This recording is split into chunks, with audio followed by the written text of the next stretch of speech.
Peu de personnes connaissent l'Empire du Ghana, autrement nommé Ouagadougou, et la plupart sont incapables de le situer sur une carte sans le confondre avec le Ghana actuel. Si c'est votre cas, je vous invite à aller voir la précédente vidéo sur le sujet, dont le lien s'affiche en haut. Encore plus nombreux sont ceux qui ignorent totalement de quelle manière il était administré. Savez-vous par exemple comment on appelait le roi qui régnait sur ces terres? Tunka, qui signifiait roi dans la langue de son peuple soninké, était sa principale désignation. On l'appelait aussi Kaya Magan, qui signifiait certainement maître de l'or, Kaya signifiant or et Magan, roi. On le nommait encore avec le nom de Ghana, qui signifiait chef de guerre doué d'un pouvoir surnaturel. C'est d'ailleurs sous ce terme que les auteurs arabes le désignaient dans un premier temps, ainsi que sa capitale et son empire. En regardant cette vidéo, vous ferez connaissance avec les plus grands souverains de l'Afrique de l'Ouest de la première partie du Moyen-Âge. En cherchant et en se documentant de façon rigoureuse, on trouve à travers les siècles du Moyen-Âge plusieurs témoignages extérieurs nous présentant l'importance du pouvoir du roi du Ghana. Au XIVe siècle, l'un des plus importants penseurs de l'histoire, Ibn Khaldoun, disait ceci. Lors de la conquête d'Ifriqiya et du Maghreb par les Arabes, des marchands pénétrèrent dans la partie occidentale du pays du Soudan et ne trouvèrent chez eux aucun roi plus puissant que celui du Ghana. En effet, l'influence du Tunka était grande au point que El-Bekri, auteur arabo-andalou du XIe siècle, affirmait qu'il était maître d'un vaste empire et d'une puissance qui le rend formidable. Nous allons passer en revue les différents éléments qui faisaient sa puissance.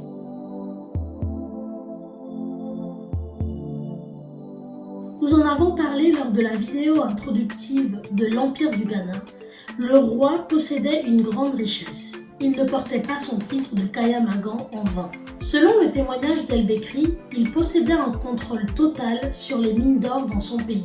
Il avait d'ailleurs un rôle de régulateur afin que cet or ne soit pas trop abondant, ce qui aurait pu en baisser sa valeur. Al-Idrissi, auteur arabe du XIIe siècle, affirmait que les marchands d'Angara, qui étaient fournisseurs d'or auprès des marchands du Nord, ne pouvaient agir sans le contrôle du souverain du Ghana. On peut ajouter également que les marchandises qui entraient et sortaient de son pays étaient taxées et le fruit de cette taxe revenait au Kaya Magan. Le Tunka avait une main mise sur tout le pays qu'il dominait et cela nécessitait une administration bien huilée.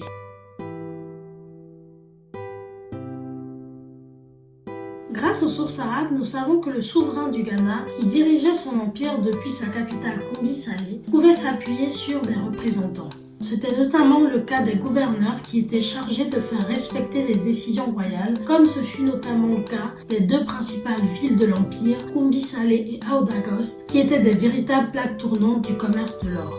Dans la plupart des cas, l'empire était composé de territoires qui gardaient une certaine autonomie, mais devaient des comptes à leurs souverains. Les chefs des peuples comme celui du Tekrou, du Manden ou encore des Soso pour les plus connus étaient soumis au Tunka.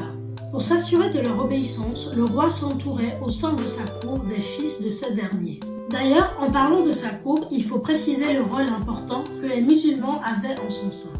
En effet, les interprètes du Tunka étaient choisis parmi eux, ainsi que l'intendant du trésor et la plupart des vizirs. Ainsi donc, le roi pratiquait une religion de type animiste, mais se montrait très favorable envers les érudits musulmans. En confiant des secteurs de son administration à des lettrés professant l'islam, le roi en attendait une certaine efficacité. En contrepartie, il cherchait à créer les conditions favorables à l'exercice de leur religion et leur permettait de ne pas être astreints aux coutumes incompatibles avec leurs convictions religieuses. Par exemple, El-Bekri expliquait que lors des audiences à son peuple, les coreligionnaires du roi devaient se mettre à genoux et se jeter de la poussière sur la tête afin de saluer le souverain, alors que les musulmans se contentaient de lui présenter leur respect en battant des mains. Pour compléter la présentation de son pouvoir, toujours selon El-Bekri, le roi du Ghana pouvait mobiliser 200 000 guerriers, dont plus de 40 000 étaient armés d'arcs et de flèches. Les chevaux avaient certainement un rôle important dans cette armée. Le Tunka était un roi puissant, mais il n'en était pas pour autant coupé des réalités de son territoire. Quelques sources témoignent d'ailleurs qu'il était proche de son peuple.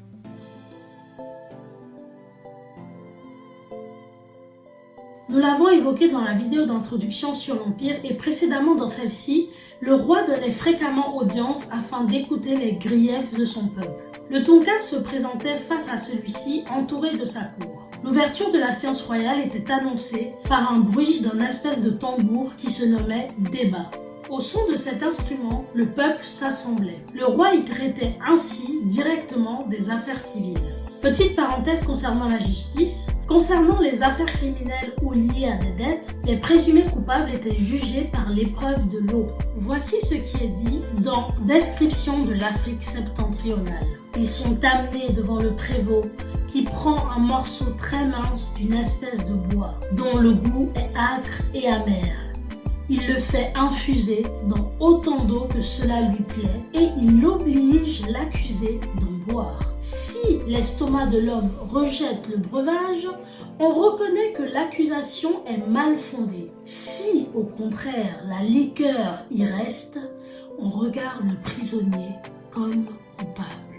Pour revenir au roi et sa proximité avec son peuple, on peut aussi citer le chroniqueur du XVIe siècle, Mahmoud Kati, qui affirmait dans le Tariq el-Feta que le Kayamaga sortait tous les soirs après la tombée de la nuit pour aller passer la veillée en causant à ses sujets et qu'il leur donnait de servir 10 000 repas afin que tout le monde puisse manger à l'exception de lui-même.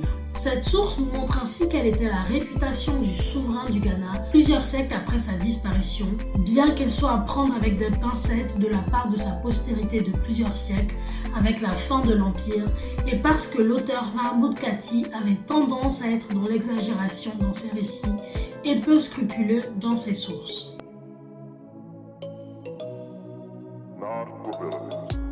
La succession du roi se faisait de manière matrilinéaire.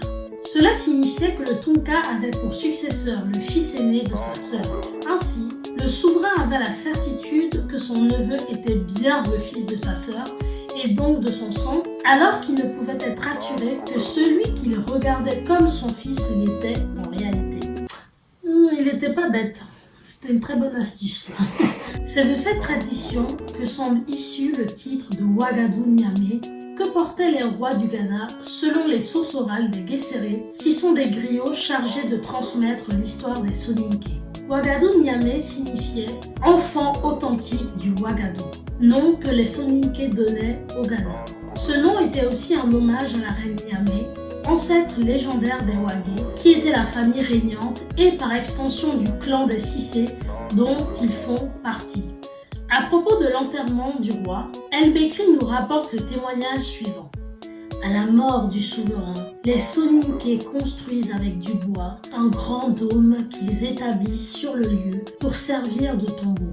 Ensuite, ils placent le corps sur un canapé garni de quelques tapis et coussins et le placent dans l'intérieur du dôme. Ils posent auprès du mort ses parures, ses armes et les plats et les tasses dans lesquels il avait mangé ou bu, et diverses espèces de mets et de boissons. Alors, ils enferment avec le corps de leur souverain plusieurs de ses cuisiniers et fabricants de boissons. On recouvre l'édifice avec des nattes et des toiles. Toute la multitude assemblée s'empresse de jeter de la terre sur ce tombeau et d'y former ainsi une grande colline. Ils entourent ce monument d'un fossé qui offre un seul passage à ceux qui voudraient s'en approcher. Enfin, ils sacrifient des victimes à leur mort et leur apportent comme offrande des boissons enivrantes. Il est troublant de voir la similitude de ce rite funéraire avec ceux des premières dynasties de pharaons qui étaient enterrés avec des serviteurs. À titre personnel, j'y vois une preuve d'affiliation entre le royaume du Ouagadou et l'Égypte ancienne.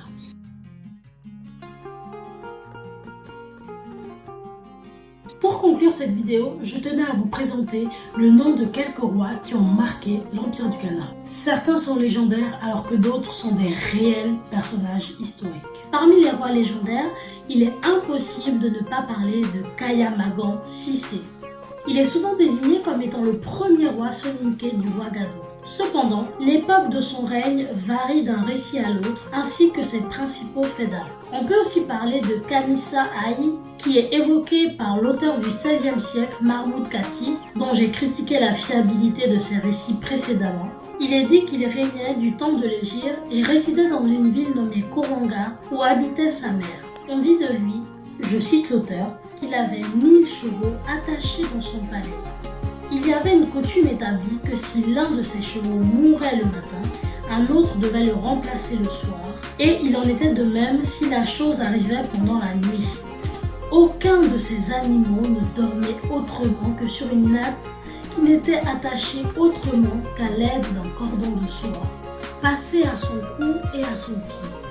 Chacun d'eux avait un vase de cuivre dans lequel il urinait. Aucune goutte d'urine ne devait tomber ailleurs que dans ce vase, que ce fût le jour ou la nuit. On ne voyait sous aucun de ces chevaux le moindre crottin. Chacun d'eux avait 3 personnes à son service, assises auprès de lui. L'une d'elles s'occupait de la nourriture de l'animal, la seconde de sa boisson, et la troisième veillait à ses urines et à l'enlèvement du crottin. Quand je me disais qu'il était un peu fantasque. Mais bon, c'était peut-être vrai, hein?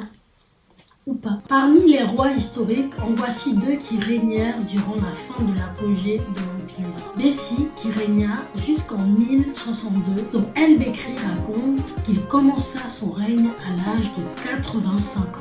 Il rapportait également à son propos les faits suivants. C'était un prince digne d'éloge, tant par sa conduite que par son zèle pour la justice et son amitié pour les musulmans. Quelque temps avant sa mort, il perdit l'usage de la vue.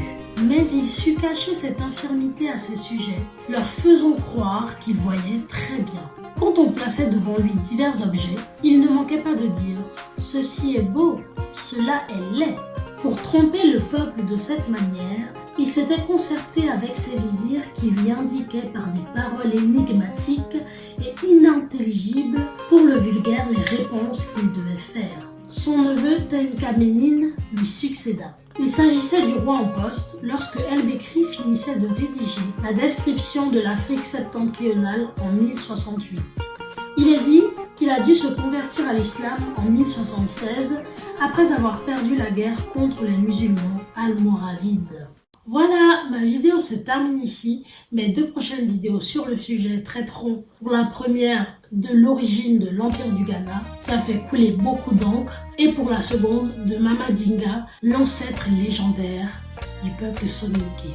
J'espère que cette vidéo vous a plu et vous a intéressé. Si vous voulez me soutenir et augmenter mon référencement, n'hésitez pas à liker, à commenter, à partager et surtout à vous abonner pour ne louper aucune de mes vidéos. Sur ce, je vous dis à bientôt!